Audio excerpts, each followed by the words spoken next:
don't know if you can see, but George is going to light the chalice with help from a first-timer. Fergus is going to work together as a team.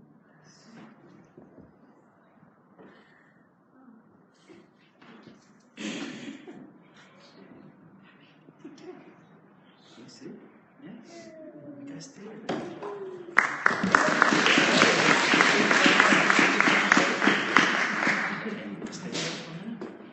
Stay while we're here? Okay. Showing them the ropes. Do you guys want to stand up here with me? Might be better.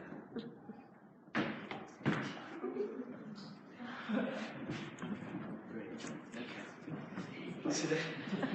Today is a day of hope, a day of freshness, a day of new beginnings.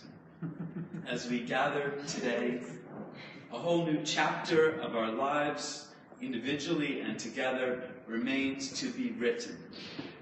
The page is blank, and the story has yet to take shape. Let our story be one of hope and joy. Let it be a tale of learning and growth in the face of challenges. Let it be filled with rich connections and relationship. And let it be a story of care and compassion that begins here and spreads outward, embracing everyone. By this light, let us write a courageous and loving new chapter in our lives.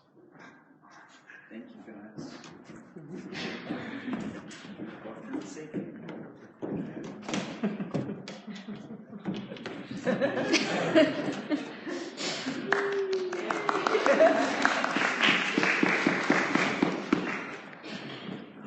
Okay, can I invite you to rise? Rise as you're able. And in this book, number 43, you just sing "Gather in the Spirit." I know.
Thank you. And thank you, Piotr, for that amazing violin inclusion. Welcome. It is a pleasure to welcome you here this first Sunday in 2016 to a radically inclusive community of faith, which means that no matter who you are, where you come from, where you may have just traveled from, whatever you look like, whatever your abilities or disabilities, whether you are male or female or other, whoever you love, you are welcome here. There's a place for you here. I'd like to especially welcome those of you who are here for the very first time because it's scary and that's courageous. And thank you for making the trip. And let us do one thing, and that's to help you feel welcome. Let us just help you feel at home. And for all of you, I hope that in the next hour you find something that inspires you, that makes you think, that helps you to feel a bit more deeply, something that makes you look at the world a bit differently, that helps you, tweaks you just enough to help you grow. Something to help you in your own journey toward wholeness. And whoever you are not alone. You are welcome here. I'd like to invite the children now to come forward for the time for all ages.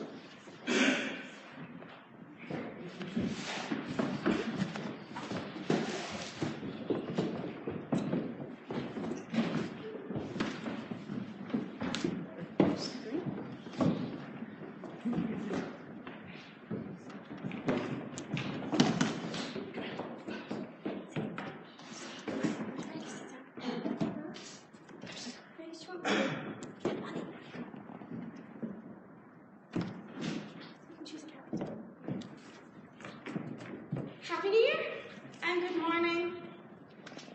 We have a story with Monkey and Wolf today. So, Monkey lived in a tree with lots of other monkeys, and he liked bananas. Lucky it was a banana tree, so it was good. And all the monkeys ate all the bananas, and the bananas kept growing, so there was never any need for any extra food. It was all good. Everyone was happy. But then Wolf came to live in the tree.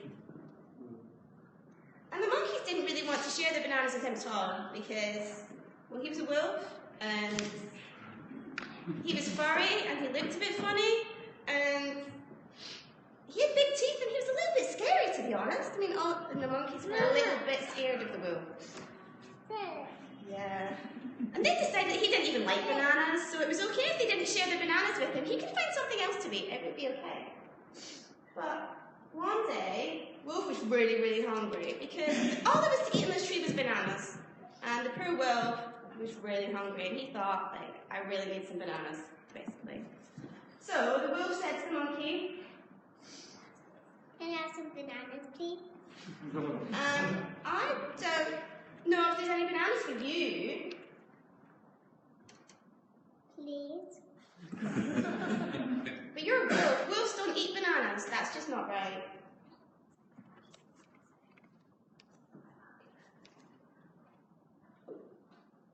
I'm hungry. I really like banana, please. The wolf looked really quite sad. And the monkey thought, well, maybe I could give him a bit of my banana, because, well, I've got all the bananas I could possibly want, so the monkey gave him a bit of banana. What did Wolf say? Thank you. That wasn't too hard. And I still got lots and lots of bananas. Would you like the rest of the banana, Wolf, if you're still hungry? Yes, please. So the monkey gave him some banana. The wolf actually said he actually quite liked bananas, so it was all very good. And after he gave him banana, the monkey and the wolf got talking, and the monkey realised that Wolf had very scary teeth, but he didn't use them to eat monkeys, because wolves don't eat monkeys, so he was perfectly safe. And they actually became very good friends, and the wolf lived in the tree quite happily. And he actually brought his family to live in the tree as well, and they lived happily together in the tree.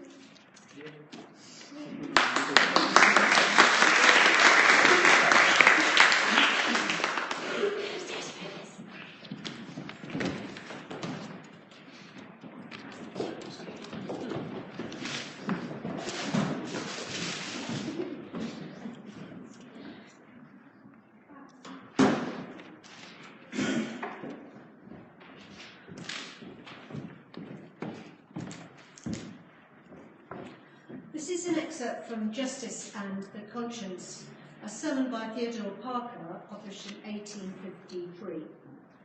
The majority of those who think of it have an ideal of justice better than the things about them, juster than the law. We all of us have some ideal. Our dream is fairer than our day. We will not let it go. If the wicked prosper, it is but for a moment, say we. What an ideal democracy now floats before the eyes of earnest people, fairer than the Republic of Plato, or More's Utopia, or the golden age of fabled memory. It is justice that we want to organise, justice for all, for rich and poor. There the slave shall be free from his master. There shall be no want, no oppression, no fear of man, no fear of God, but only love. There is a good time coming, so we all believe when we're young and full of life and healthy hope. We have the instinctive love of justice in us, which gradually gets developed in the world.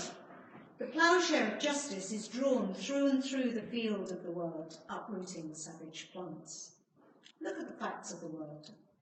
You see a continual and progressive triumph of the right. I do not pretend to understand the moral universe. The arc is a long one. My eye reaches but little ways. I cannot calculate the curve and complete the figure by the experience of sight.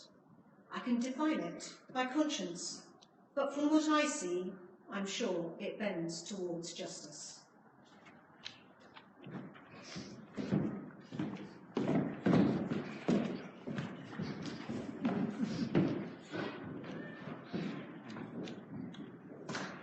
Beginners, where the piece left off. But we have only begun to love the earth. We have only begun to imagine the fullness of life. How could we tire of hope? So much is in bud. How can desire fail? We have only begun to imagine justice and mercy. Only begun to envision how it might be to live as siblings with beast and flower, not as oppressors. Surely our river cannot already be hastening into the sea of non-being. Surely it cannot drag in the silt all that is innocent. Not yet, not yet.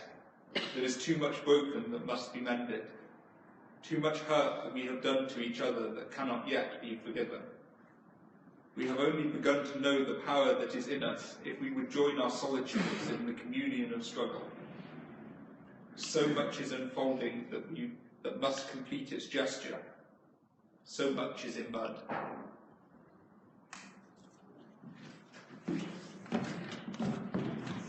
Thank you, Bodhi. Thank you, Rose.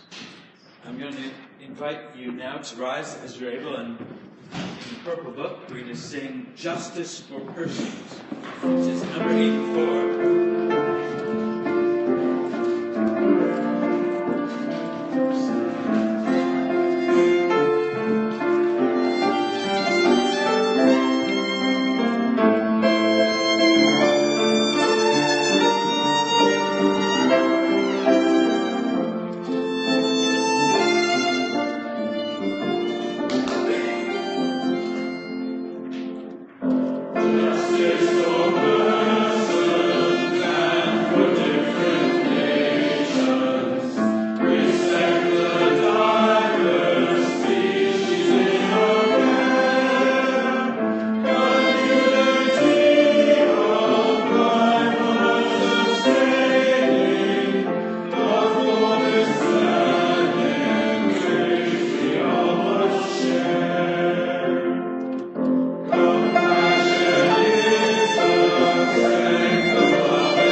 You know, we human beings are not actually all that sensitive to our world.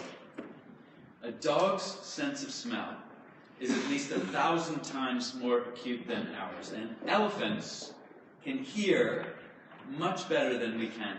Eagles and hawks have extraordinarily good vision. They can see a prey animal from a few miles away.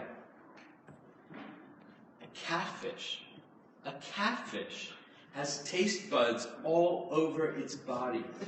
So even if you think that you have a discriminating palate, a boring fish has you beat. And our sense of touch leaves much to be desired too. Crocodiles and manatees can sense changes in their aquatic environment from a huge distance away. I mean, imagine getting into one end of the pool and knowing what's going on in the other. That's what they can do. But there's one thing I know that we are exquisitely sensitive to, and if you have ever spent time with groups of children, then you know what that is too. Human children are able to detect the difference in the size of slices of cake down to 1,000,000 parts. It is astounding. And the number of chocolate chips in a biscuit can be determined in a fraction of an instant. Children are astoundingly good at detecting unfairness. And that ability, starting in childhood, does not end in childhood. It just changes. We quiet our observations about portion size, although we may notice. But we might well be outraged to learn that someone else has got the job or the promotion we thought we deserved.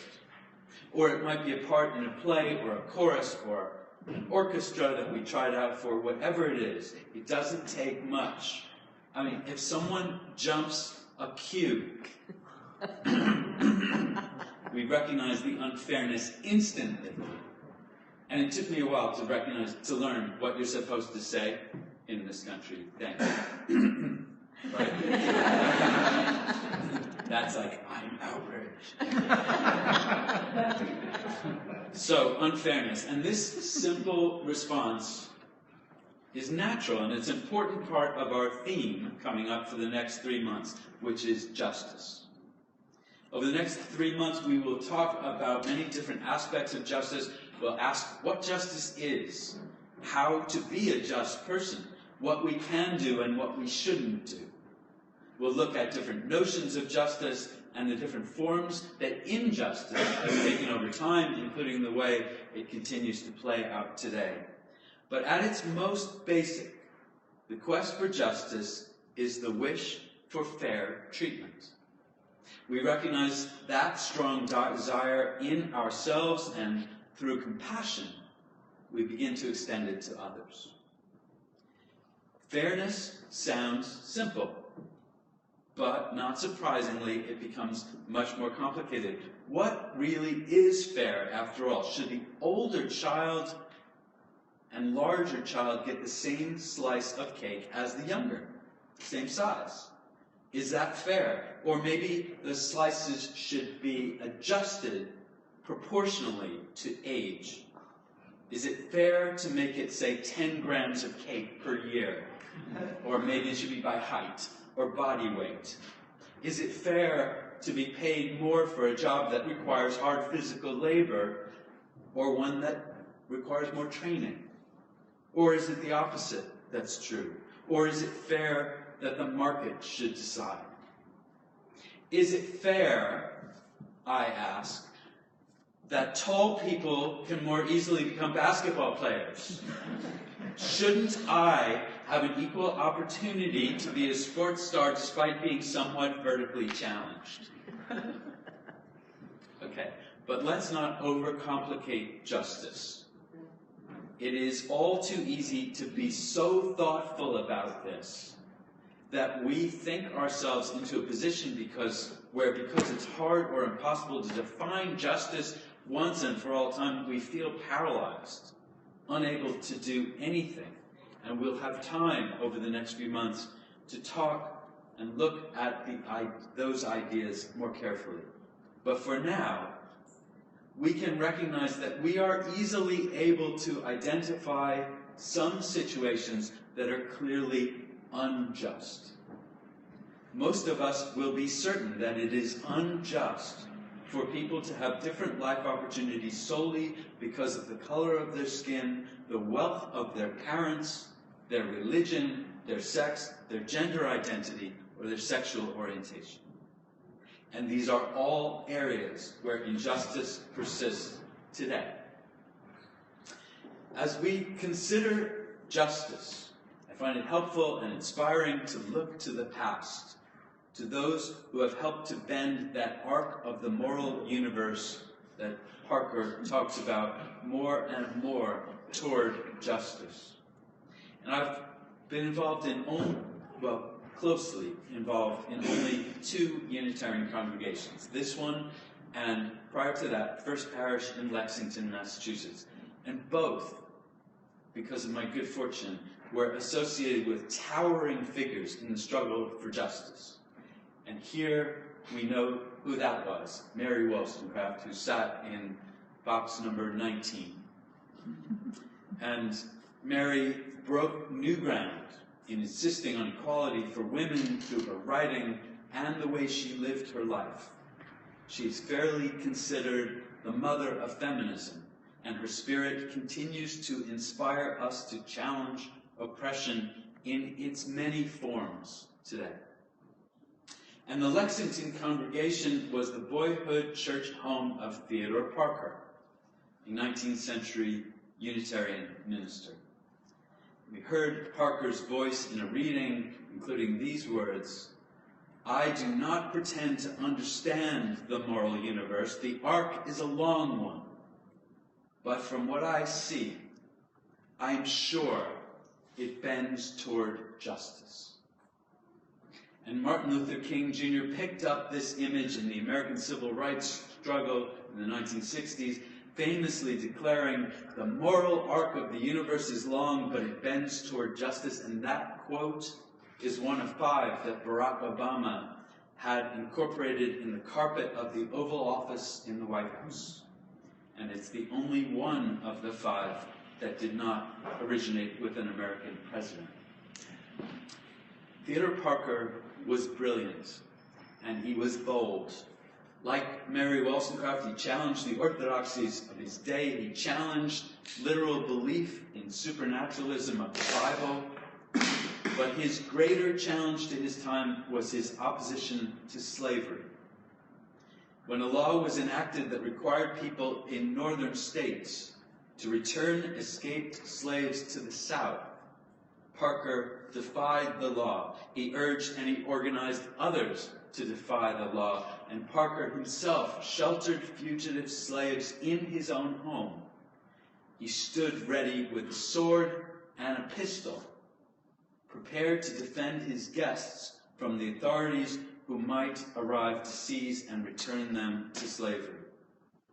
Parker's views on theology made him a pariah amongst his colleagues. Wollstonecraft's attitudes and actions and words earned her abuse from her peers.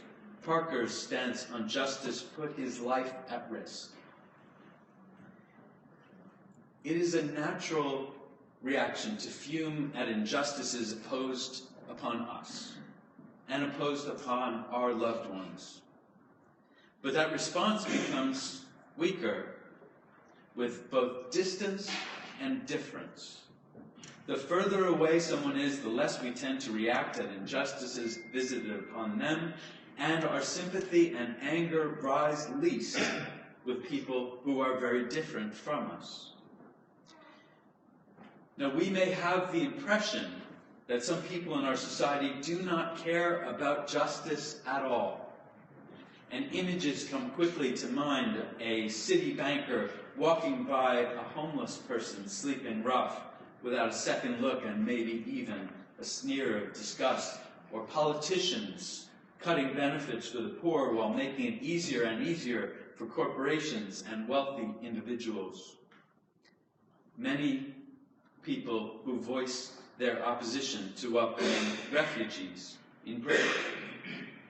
And of course, we can't know what goes on in another person's heart and mind, but in a time where we are encouraged to think first, last, and only about ourselves and those closest to us, we need to ask, why bother with justice for others? Why should you care? Why should we care? To some extent, I think those of us here care because we do. We just do, because that's the kind of people that we are or have become. Theodore Parker wrote that we have an instinctive love for justice, and we'll look at this another week. But it is true that it does feel as though that sense comes to us naturally and automatically. But it is also powerful to recognize that justice work is almost always, in the end, also in our own interest. If we are affluent, do we really want to live in a society where we're despised by the poor? Do we want to live in a society where the lack of opportunity causes anger and unrest in a large part of the population? Do we really want our children to live in that kind of society? And if we are fortunate enough to live in an affluent country with tremendous liberty, as we do, are we prepared to live in a world where other nations and other peoples are so deprived and so oppressed that they erupt in fury? As Martin Luther King Jr. reminded us, injustice anywhere is a threat to justice everywhere. He says, we are caught in an inescapable network of mutuality tied in a single garment of destiny. Whatever affects one directly affects all indirectly. The world is too small to imagine that we can take care of ourselves without also thinking of others. So whether because of a natural compassion or for simple self-interest and the interest of our children and grandchildren, the reasons to be concerned about justice for others are almost overwhelmingly strong. With our every action, we are creating the world that we and then our children and children of our friends will live in. Surely we want that to be an egalitarian and just world. So given all that, maybe the more relevant question is not why care, but why do we not all devote ourselves to justice work? We cannot abide in justice for ourselves or our loved ones, and we are compassionate people, and we also have a self-interest in greater justice. So why do most of us spend so little of our time and energy and resources furthering the progress of justice? After all, that great moral arc does not bend on its own. It bends toward justice through the concerted efforts of human beings throughout history. So why don't we do more? And by we, I don't mean people who haven't got a moment for themselves or any money to spend. There are people who have to spend almost every waking moment working or caring for others and who are so pressed financially that they can barely survive. They don't spend their money on expensive coffees or spend their time watching the telly, surfing the web, playing video games. And I also don't mean to say that we should make no time in our lives for leisure, because we all need that to keep it together. When I ask this question, I mean those of us who find ourselves doing things we don't need to do and spending on things we don't need to have. What about us? Why don't we do more? And I think there are three reasons. The first is fear. Fear blocks compassion. When we hear people speaking against welcoming refugees in Britain, we hear the voice of fear.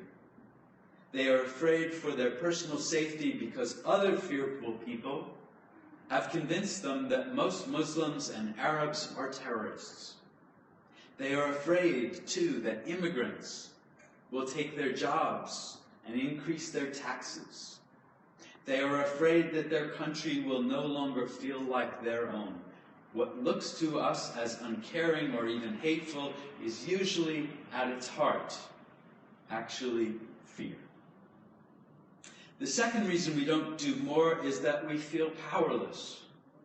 We may ache to alleviate suffering and the injustice, but it all seems so immense. We think, I can't possibly make a difference. And indeed, most of our own efforts will have little impact on their own. But then nothing has ever changed all at once by the efforts of a single person. Slavery didn't end that way. Women didn't get the vote that way. Same-sex couples didn't get to marry that way.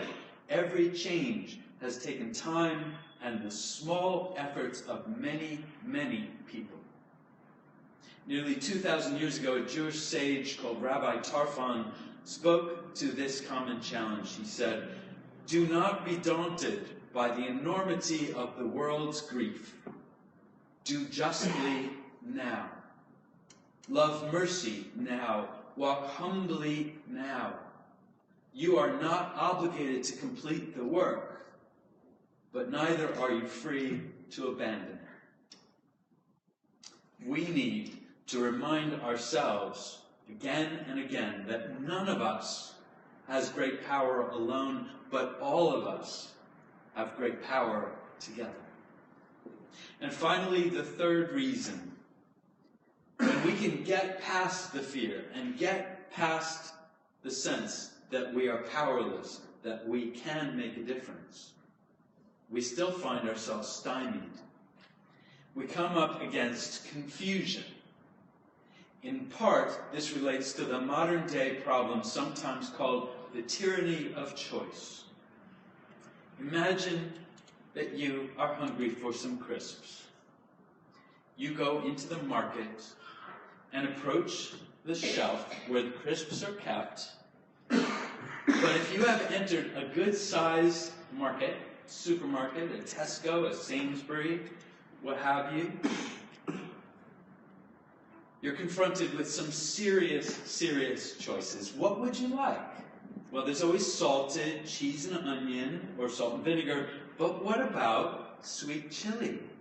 Balsamic vinegar and caramelized onion. How about oriental red curry, lime coriander chutney, vintage cheddar and onion chutney, buffalo mozzarella and herb, chicken tikka masala, jalapeno pepper, or horseradish and sour cream chips? Crisps. Sorry, crisps. Oh, did you decide on a flavor? Wait, do you want them crinkle cut, thick cut, ridge cut, square cut, hand fried, or reduced fat? And what size package? You know, and that is only the tip of the iceberg. For example, Tesco currently stocks, well, how many shampoos do you think Tesco stocks? Seriously, how many? 70. How many? 70? Higher.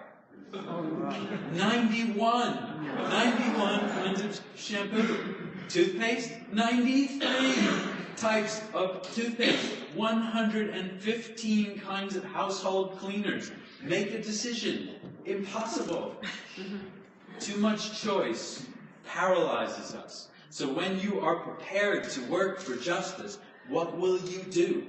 And you might wisely recognize that working on your own is too unfocused and decide to join up with some charity. Do you know how many registered charities there are in the United Kingdom? At any rate, more than 160,000 charities. And 20,000 of them are big. I mean, it's unbelievable. So you might be tempted then to try to analyze, well, which one does the best work or does it most effectively? And this is not something you can easily do. It's more like a PhD thesis. The truth is that we can't know what is the absolute most effective, best thing to do, but we can't also let that stop us from doing something. So follow your heart. Where is your heart leading? Where is your passion? Start there. You can always stop and reflect and change and redirect. So when you are ready to make a difference, don't let fear, a sense of powerlessness, or confusion get in your way. When we come to recognize that the injustice is a poison that is sickening all of us, we must join in the work of making a healthier world. And Theodore Parker was right about the moral arc of the universe bending toward justice. Over the course of human development, civilization has become much, much more compassionate and attuned to fairness for all people. In this country, slavery was abolished, same-sex marriage was legalized, religious freedom was instituted, women were allowed to vote, health care was provided to all, basic benefits were established, much, much more. And these and other changes have been monumental. And we should not imagine for a moment that the trend has been toward less justice. Overall, the world has become more just and increasingly aware of injustice. But all of this change, every slight bend in that arc of the moral universe, has been accomplished not by magic, but by human hands, human hearts, human minds. In every age, regular people with no extraordinary power or ability have joined in this great work toward justice. And we have a powerful tool at our disposal, our sensitivity to unfairness. What if you were that person without opportunity? What if it was you or your child who was treated unfairly? This is the energy that fuels our work for justice. Don't allow it to be blocked by fear or a sense of powerlessness or confusion. So let's do our part in creating the better world for tomorrow. Let us take our place along the long arc toward justice. May it be so. We'll have a collection now. And as always, collections are money collected for charities. And this month we're supporting Calais, which is helping to support men, women, and children who are living in the Calais refugee camps. So please give generously.